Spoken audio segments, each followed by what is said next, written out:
Hi, I just wanted to share a few thoughts on the issue of royalty, Islam, and the deaths of Princess Diana and Dodi Al-Fayed. And we cannot forget that the tragedy that took their lives also included the death of their driver, Honorary Paul.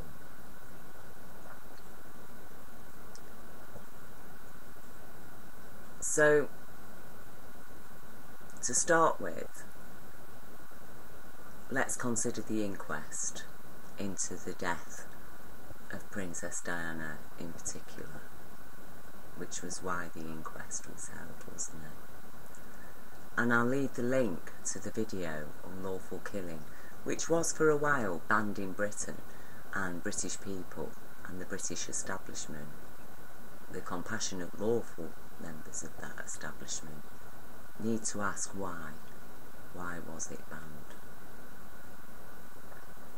Now, according to the evidence presented during that inquest, it seems very probable that Princess Diana and Dodi Al-Fayed were about to get engaged, to be married, and that Princess Diana was pregnant at the time of her death.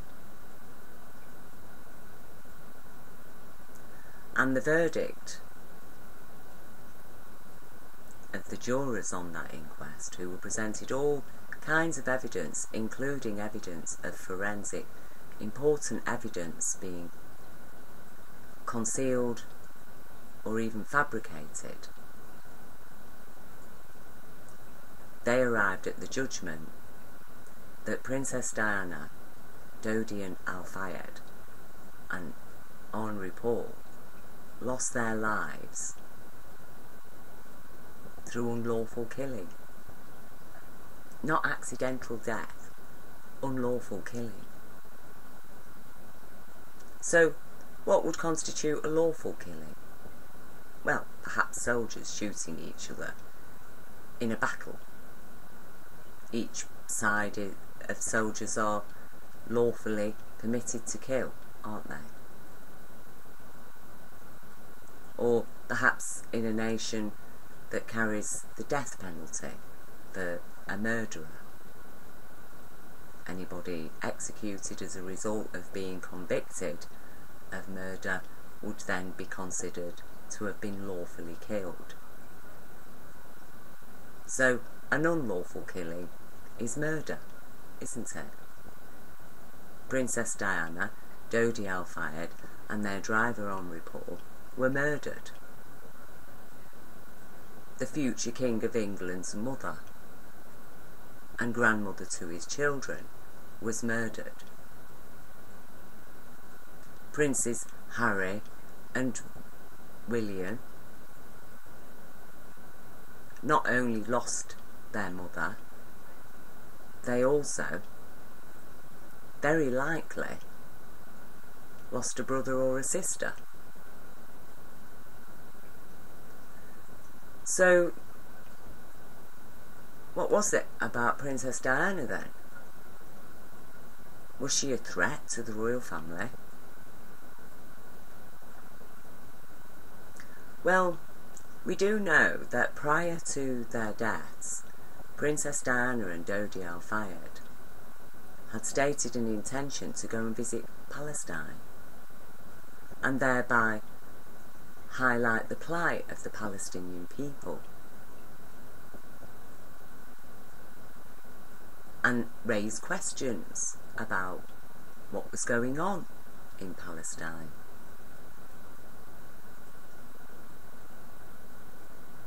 And we also, looking at global events since the deaths of Princess Diana and Dodi Al-Fayed,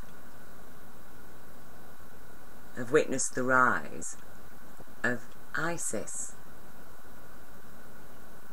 Islamic extremism, and to such a degree that a majority of Western people by today commonly believe that all Muslims are members of ISIS. I mean, if one were to use the same criteria to judge Christians, then it would be equivalent to every Christian being judged as a member of the Ku Klux Klan, which, as we know, is a tiny minority consciousness within what currently passes as Christianity.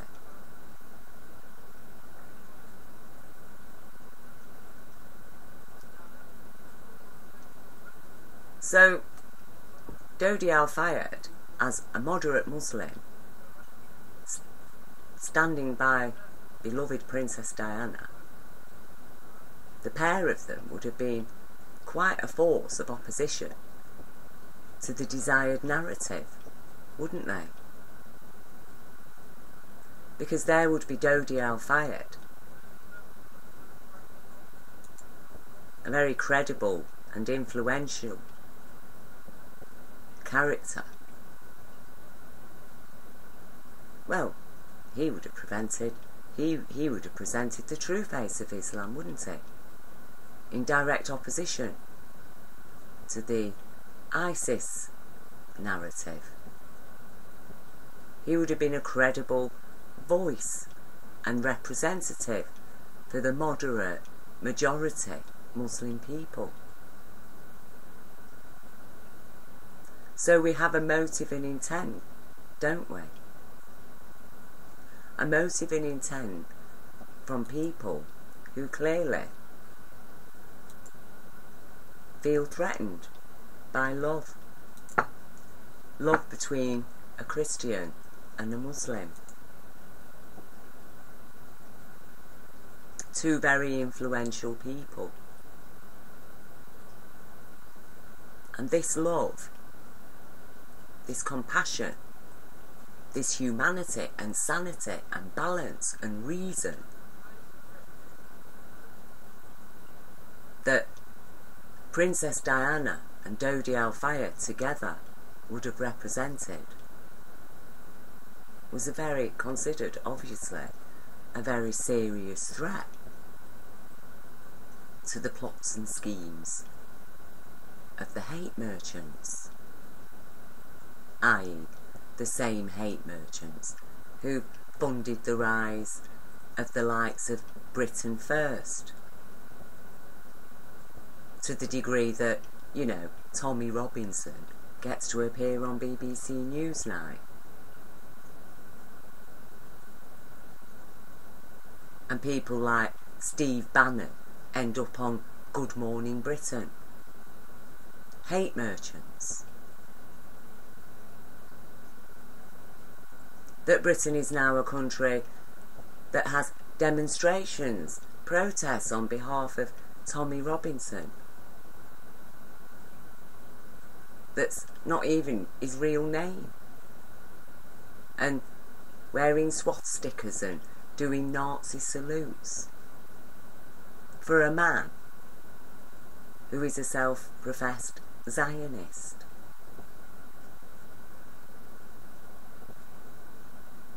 Zionists themselves, who are an extremist faction of Judaism, who, like ISIS, fundamentally operate to pervert true Judaism, just as ISIS perverts true Islam and does not uphold the 12 points of Islam. No, it upholds its men's law, the law of men, Sharia law, just as Zionists and all of their cohorts uphold corporate law, the law of men, its maritime law, which judges the majority of people as cattle and stock, in exactly the same way that Zionists judge the majority of humans on our planet as cattle and stock. And so love, in the form of Princess Diana, had entered the royal family. And love was cut out of the royal family, and love was cut out of the world And Princes William and Harry and their families have been denied that love. The future King of England's mother was murdered. That is an act of treason against the royal family and the British people. Now, I have an understanding of Islam because 26 years ago I had a dream of Prophet Muhammad.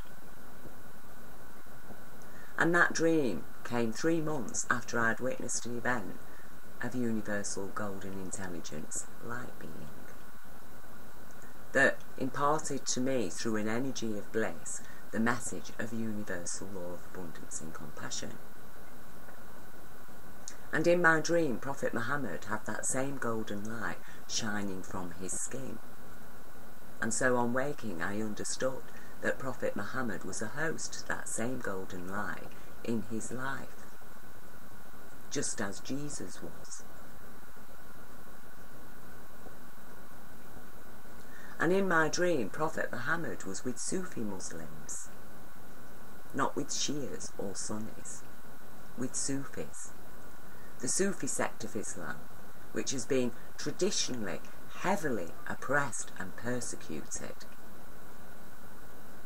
And Prophet Muhammad's grandson, and himself as a Sufi Muslim, was murdered by the extremists, whom the Muslim people at that time commonly referred to as Daesh, which is equivalent to Antichrist. Now, I only understood that Prophet Muhammad was with Sufi Muslims because I described the headwear of the men in my dream. A pointy hat with a turban wrapped around. And I was informed that that's the Sufi style of headdress. And the Sufis understand the 12 points of Islam. They understand the bedrock that is the foundation of the lake, because they look beyond the glossy surface, reflective veneer. The reality that supports Islam. And there are 12 points of Islam that every Sufi and moderate true Muslim understands. Unconditionally, really. So I'm going to share them here. 12 points of Islam. God asks all Muslims to respect those who follow a holy book and or books of knowledge. God asks Muslims to follow paths of knowledge and to abandon old ways and traditions new knowledge has proven wrong. God warns Muslims that there is not one holy book or prophet of God that is not polluted by Satan. Woman was raised from status of slave to status of a cow, so she could be equal with the ruling males who follow a cattle herd mentality. A man may marry up to 4 wives so long as he can afford to keep they and their children in equal comfort. Forced marriage is forbidden. Dowry is forbidden. A man needs consent of existing wife or wives before he can marry another. Usury is forbidden. Sharia law is the law of men. Islam introduced the right to take everything into account and for repentant offenders who pose no risk to others to be forgiven. Jesus is a highly revered prophet of God in Islam, and all true Muslims await his return to end the corruptions of this world. True Islam is the way of humility, equality, justice, righteousness, peace, kindness, understanding, mercy, and abundance for the sake of child protection. So those are the 12 points of Islam. Equality for women. The child is VIP. Okay, usury is forbidden. It's this, the true Islam, that the haters, the hateful forces of this world, wish to negate and oppress by their creation of ISIS.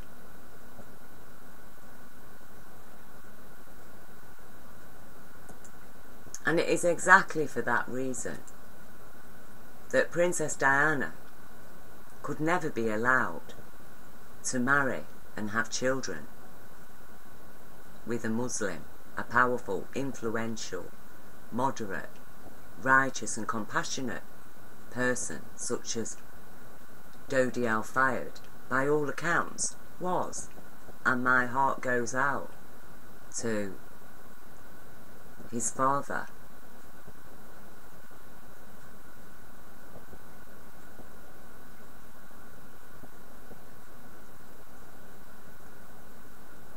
So, the world was denied. The world was denied love. The Palestinian people, the Muslim people were denied their voice. It's been oppressed. ISIS gets the spotlight. Extremism is then used to feed an opposition of extremism in nations like Britain and America, where we're witnessing this far-right extremism exert its influence, mainly through the antics of corporations like Cambridge Analytica. You know, the kind of organisation that resorts to blackmail and bribery on behalf of its employers. Whoever will pay, they will serve, just as the corporate armies will do the same, the corporate militaries, who've had no weapons inspections. We don't know what weapons they have, what weapons of mass destruction. As a direct result of loss of love in this world, love in a place of power and influence, has permitted British Parliament to take part in committing war crimes against Iraq, where British Parliament has condoned the use of illegal weapons of mass destruction, depleted uranium, in Iraq, Afghanistan, Libya, Syria. Millions of people have died, children have died, been maimed, displaced, terrorised, traumatised, robbed of homes and livelihood and security. Now, a lot of people in a nation like Britain have no understanding of terror. It's not something they've experienced personally. People like myself, who grew up in a household ruled by a brutal dictator, a violent and aggressive abuser, we know what terror is. We survived it. And we strive to protect people from terror. People who have no love in their heart. And it is exactly love that is being oppressed in this world. Compassion. Compassion should be the head cornerstone of the law, because it is through compassion the law was created in the first place, to protect the innocent people and children. But no, the builders have refused compassion. The Masonic orders have cast it aside and left it for a stumbling block. So the people of compassion can never rise in this world, because they will always stumble at the point of compassion. But the people with hardened hearts, who have no care or conscience, well, they find it very easy to sidestep compassion and move on up into the highest echelons of power. And so there is a need for compassion to be restored to its rightful place as head cornerstone of the law that upholds the whole of our society and economic system. And for the existing cornerstone, ignorance, that is the foundation of corporate maritime law,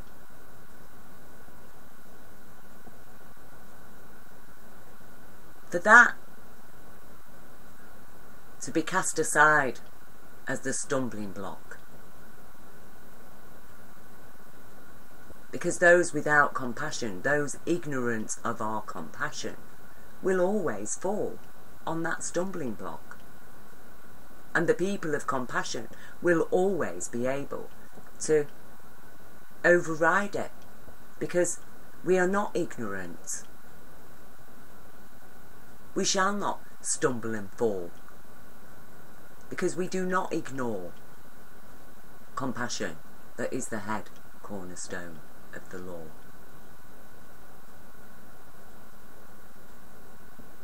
And now this brings me back to the whole concept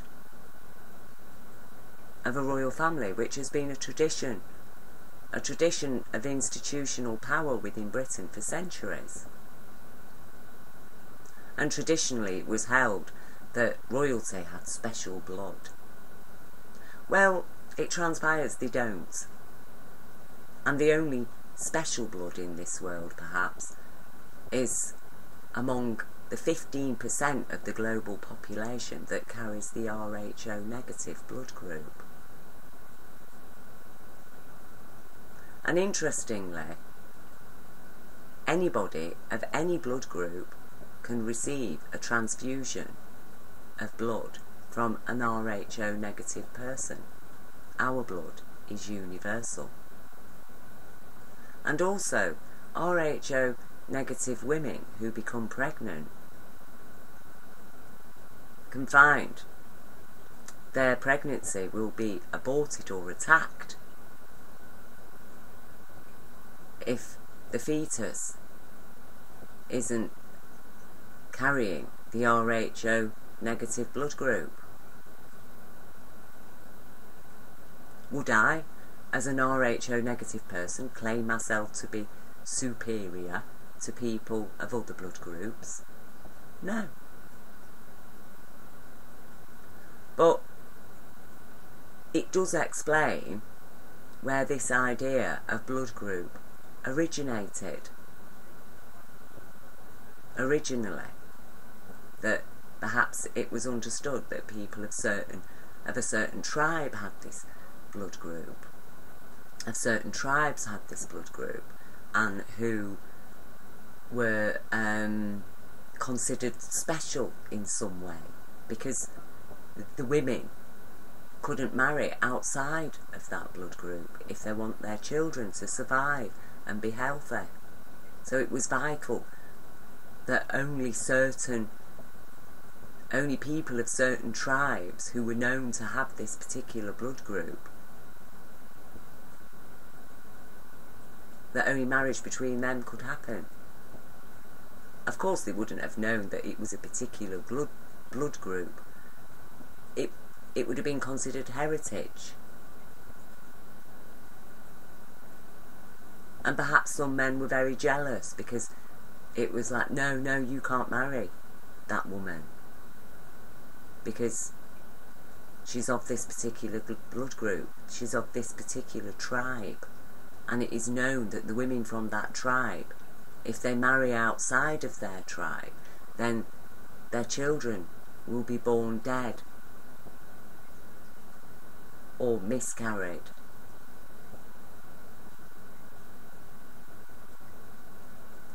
But obviously over the centuries, you know, the blood group itself is of no significance.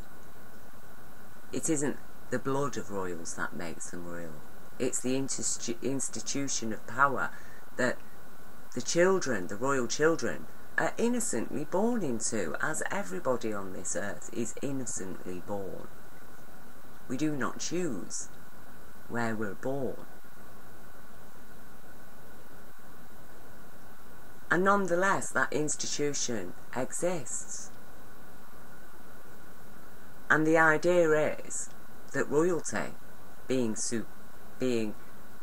not superior, but having authority, they have authority, apparently, through the will of God.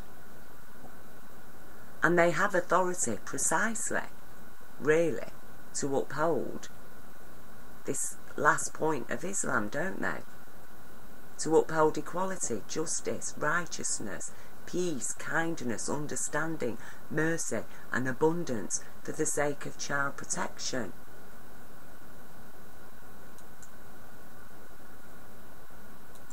To support and uphold the true concept of Christianity, not the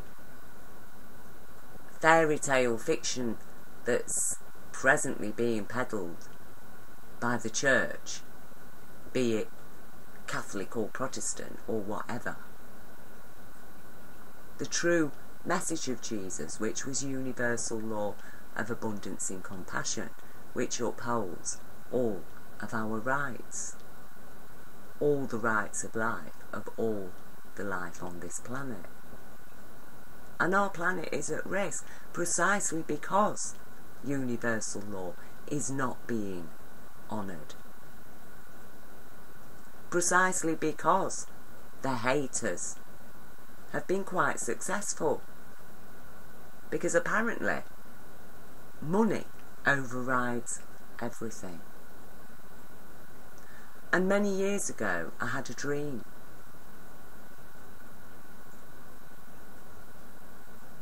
I climbed up this spiral staircase in this very illustrious place with a friend. We'd been invited to some kind of gathering, party. And when we reached the top, there was a man sat at a desk. And he wanted us, both of us, we had to pay £5 each to get in. Well, I didn't have any cash on me, but my friend produced two £5 notes, which she handed over to this man. And as she was handing over these £5 notes, I caught one of them and said, "Oh, look, you see what it says on this money?" And the part where it says, "I promise to pay the bearer the sum of £5, it said, "I promise to lie for you, to cheat, steal, kill and die for you." That's what the money said. Because this money supply is corrupt, and everything it buys is corrupt. And it's corrupt because it is owned and controlled and produced by the kind of people who consider love to be a threat in our society, who wish to demonise the true concept and reality of Islam, who wish to murder anybody who might gain power and influence to support it, to continue to deny the truth of Jesus.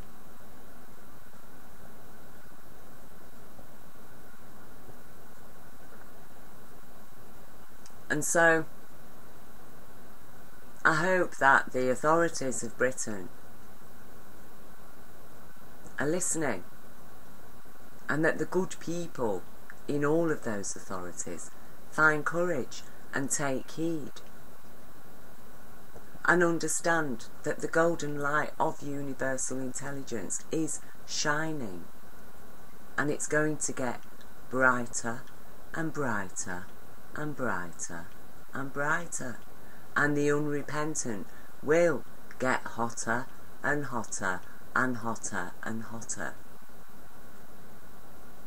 until they vanish to dust. And Jesus did, after all, has offered them forgiveness. So it is by their own choice that they choose to be annihilated by the light. And understand where my courage comes from. My faith, not in what I believe, but in what I know. And I know universal intelligence is a reality, and the guidance that it is offering is a reality, and everything that Jesus said is true to this very day. And that prophets Isaiah, Prophet Muhammad and Prophet Jesus, together they are strong, and they are reality, and they are the true faces of Judaism, Christianity and Islam. They are the true saviours of humanity. If we have the strength and intelligence to stand by them and to stand up for what is right. And so my heart goes out to all the families who lost their loved ones in this tragic murder, this tragedy that took away Princess Diana and Dodi al-Fayed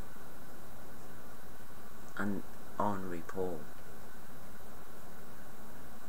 And my heart goes out to the British people to stand with sense and sanity and compassion, to stand up for love, to turn this thing around now, because we're living upside down. And the fact is that if Britain can achieve this, we will be a beacon of light to every nation on earth. And that's what needs to happen.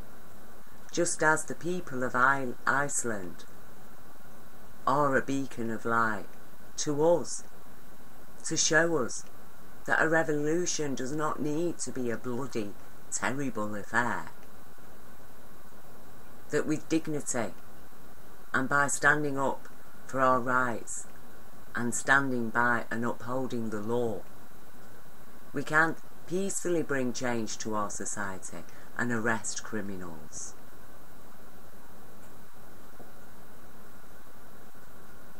Because we can have a silent revolution from within, a revolution that acts. And that cannot happen by sheer force of the will of the people, unless the people of authority are prepared to take courage and to stand up for what is right and to do what is right.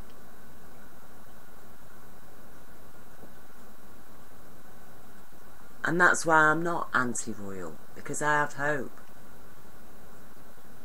that the future kings of England, kings and queens of England, will not be there as our superiors, but as our highest representatives, as a high force of authority on our planet, to uphold the very highest principles and aspirations of our humanity, to cherish them, and to guard the head cornerstone of our law. Because we are living in perilous times, and our planet is at risk, and the human child faces an uncertain future unless we can get intelligent. And it's very important that an intelligent species lives intelligently, because therein is the key to our survival, and without it we are doomed. And all of the people, the haters, the forces of hate, the confused forces of hate, presently dominating and controlling the human consciousness and our planet, they too are doomed. They think they're going to fly off in their spaceships. They think they're going to escape into their bunkers. There is no escape. There is no escape from the reality of their crimes. One way or another, they will pay. As we, the people, are forced to pay every single day of our lives. And there is hope. There is real hope for real change, for real salvation, for a prosperous and bright future. We have alternatives. We have the solutions. It's time we stood by them instead of by the forces of division and hatred that want to deny us the solutions, that want to kill love.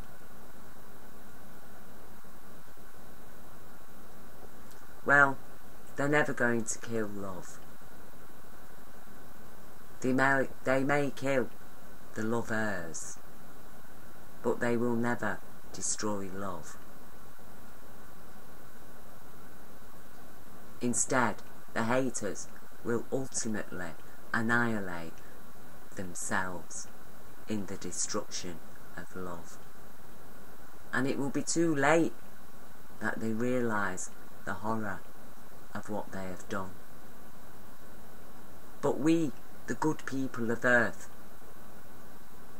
because we do love our children, because we do agree that they deserve a future worth living, we will not allow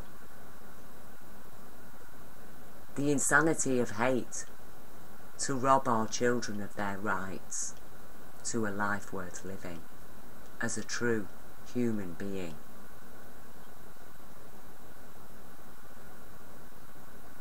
And so now is the time for all good people from all walks of life to come together and to take courage and to find strength to stand up, to do what's right,